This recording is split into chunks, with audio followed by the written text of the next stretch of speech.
50% of winning is showing up for the fight. The fight is half over when you show up. You'll never win a fight you don't show up for. I'm showing up for this. Here I am, ready for duty. I am through hiding in the shadows for fear that I might fail. I'm gonna face this head on and let the chips fall where they may. Be upset by the results you didn't get from the work you did not do. Don't be upset. I don't want you to be upset. I don't want you to be angry. I want you to be like, I didn't get the results because I didn't do the work. I didn't show up on time. I didn't do what I said I was gonna do. I hit the snooze button. I made an excuse. I didn't make adjustments. Don't be upset with the results you didn't get because of the work you didn't do. You'll never quit, because if you quit, you're done. You may still be alive walking around on this earth. You're done. I will never quit. I will persevere and I will thrive on adversity. My team expects me to be physically harder and mentally stronger than our opponents. I hold myself to that standard. I will be physically harder and mentally stronger than anything that comes against me, my family, my business, my brothers, my sisters, my team. I will be the one that is physically harder and mentally stronger, and I will work to maintain that position. You won't beat me. There are people who come in your life sometimes to be there for a season. They weren't meant to be there always. Sometimes we find ourselves hooked up with people that we think are there for a lifetime, but they were only supposed to be there for a season. There are people who come in your life like boosters for a rocket. If you ever watch a rocket go into space, the boosters fall off when it reaches a certain altitude.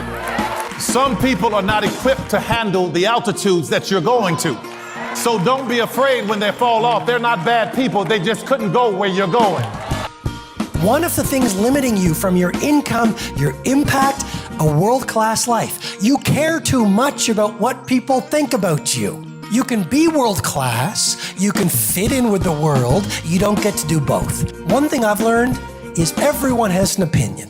Why let the opinions of other people deny you from a life that will make history?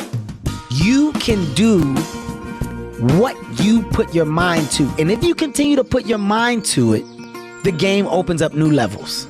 In each new level that gets opened up, you're able to adapt a different mindset and a different approach. You can stop at that level, or you can go, I want more levels.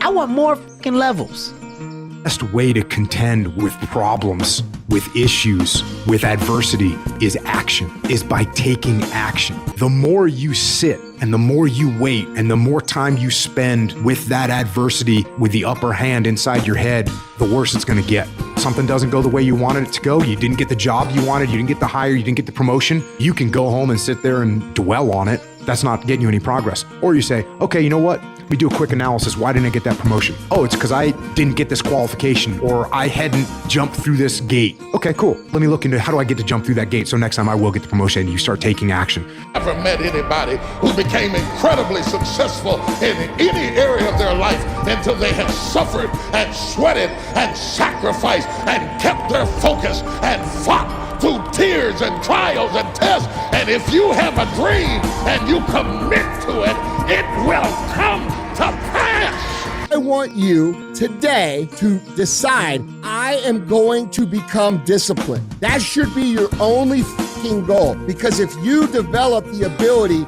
to say no to the guys' nights and the girls' nights, to say no to the alcohol, if you develop that discipline, how different will your life look a year from now? Losing in life is so important, whether it's getting dumped, getting fired, losing a game, those feelings where things didn't work out your way, that's important because it lets you know this is the bad feeling that comes when it goes wrong, and you improve, and then it makes the good feelings of victory all the better. If you lose a spouse, keep the faith. If you bury your child, keep the faith. If you have to downsize, keep the faith. If you have to move in with your mama, keep the faith. If you're at your wit's end, keep the faith. If you have to catch the bus, keep the faith. If you have to dumb, keep the faith. If you get sick, keep the faith. If you lose your kidneys, keep the faith. If you got heart trouble, keep the faith. You might not get a new heart, but you gotta keep your faith.